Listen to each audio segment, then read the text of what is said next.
21 जुलाई 2026।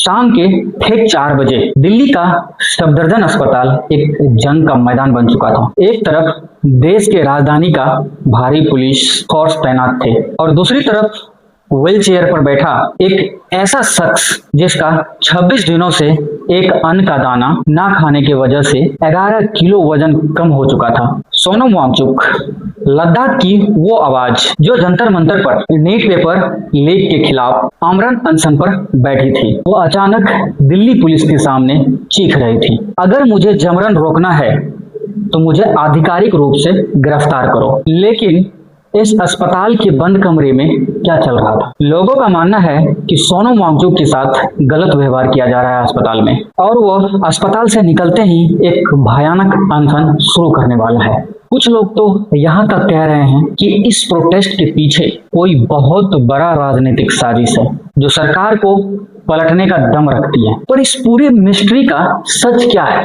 अगले 10 मिनट में हम इस देश के सबसे बड़े छात्र आंदोलन और सोनम वांगचुक के साथ अस्पताल में हुई उस काली रात की टाइमलाइन का वो सच खोलेंगे जो शायद मुख्य धारा की मीडिया आपको खुलकर नहीं बता रही है। वीडियो को अंत तक देखिएगा क्योंकि हर एक मिनट में एक नया ट्विस्ट छिपा हुआ है। इस कहानी के सस्पेंस को समझने के लिए हमें थोड़ा पीछे जाना होगा। 20 जुलाई 2026 की तारीख पर जंतर मंतर पर माहौल बेहद गर्म था। नीट परीक्षा में धांधली और पेपर लीक को लेकर युवा का गुस्सा 7वें आसमान पे था।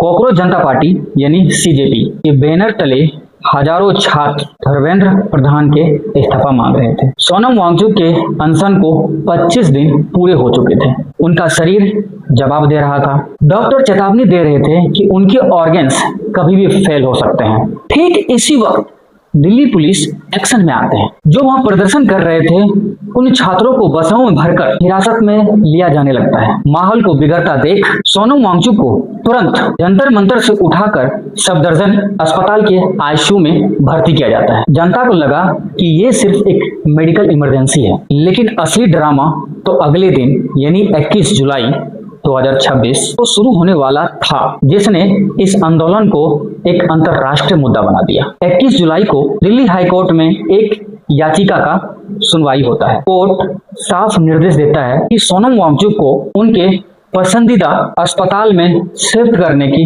पूरी इजाजत है। लेकिन जैसे ही वांगचुक सफदरजंग अस्पताल से डिस्चार्ज होकर बाहर निकलने का कोशिश करता है, दिल्ली पुलिस के आला अधिकारी उनके कमरे के बाहर आ खड़े हो जाते हैं और उन्हें बाहर जाने से रोका जाता है। फिर वांगचुक जी कहते हैं अरेस्ट मी। बाद में मेदांत अस्पताल में शिफ्ट होने के बाद उन्होंने मीडिया को जो बताया उसने देश के लोकतंत्र पर एक बड़ा सवालिया निशाना खड़ा कर दिया। सोनम वांगचुक ने कहा, सफदरजंग अस्पताल के अंदर मुझे ऐसा महसूस हो रहा था जैसे मैं भारत में हूँ ही नहीं बल्कि नॉर्थ कोरिया के किसी डिटेंशन कैंप में हूँ। मेरे इच्छा के खिलाफ मुझे कैद करके रखा गया था। डॉक्टर और पुलिस का रवैया बेहद अजीब था और ये पब्लिक में अफवाहें बहुत तेजी से फैल गई कि सरकार सोनम वांगचुक को जनता से दूर रखकर इस आंदोलन को कुचलना चाहती है और इसी वजह से लोग के बीच ये डर बैठ गया कि वांगचुक अस्पताल से ठीक होते ही दोबारा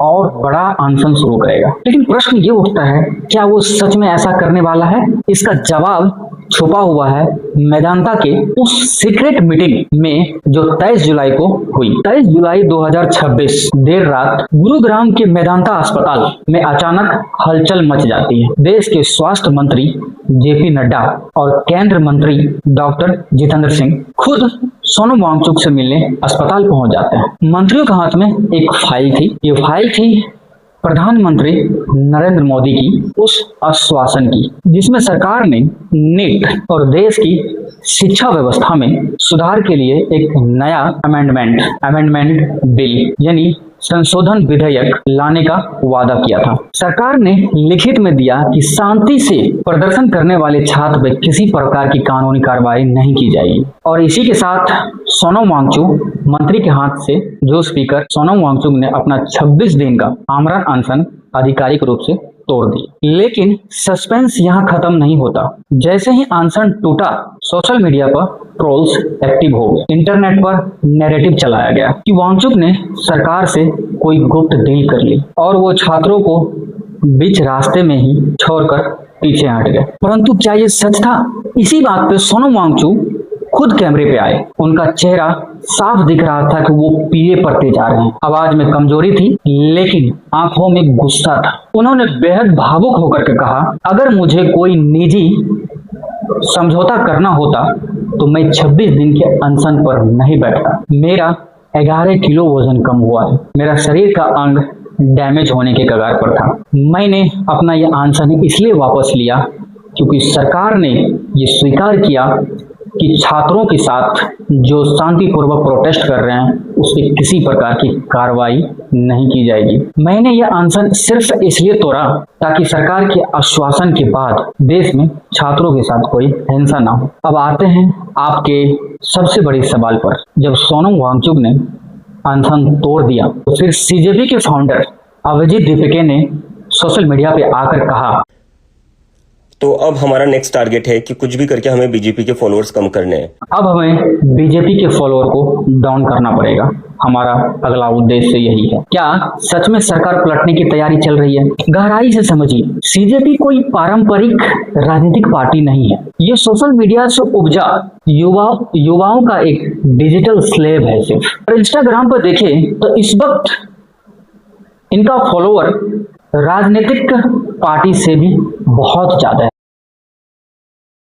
अभिजीत दीपके का यह बयान सरकार गिराने का कोई संवैधानिक कदम नहीं है, बल्कि डिजिटल युग का यह एक नया वेपन है। युवाओं यह दिखाना चाहता है कि सरकार अगर उसकी मांगे हल्के में ली तो डिजिटल प्लेटफॉर्म पर सरकार का बायकॉट करेगी। सोनम वांगचुक ने अनशन वापस ले लिया है और वो रिकवर कर रहे हैं, लेकिन जंतर मंतर पर छात्रों का धरना पूरी तरह खत्म नहीं हुआ है। सीजेपी और छात्र आज भी केंद्रीय शिक्षा मंत्री धर्मेंद्र प्रधान के इस्तीफा की मांग कर रही है। तो पूरी कहानी का अंतिम सच क्या है? सच ये है कि सोनम वांगचुक कोई नया अनशन शुरू नहीं कर रहे हैं।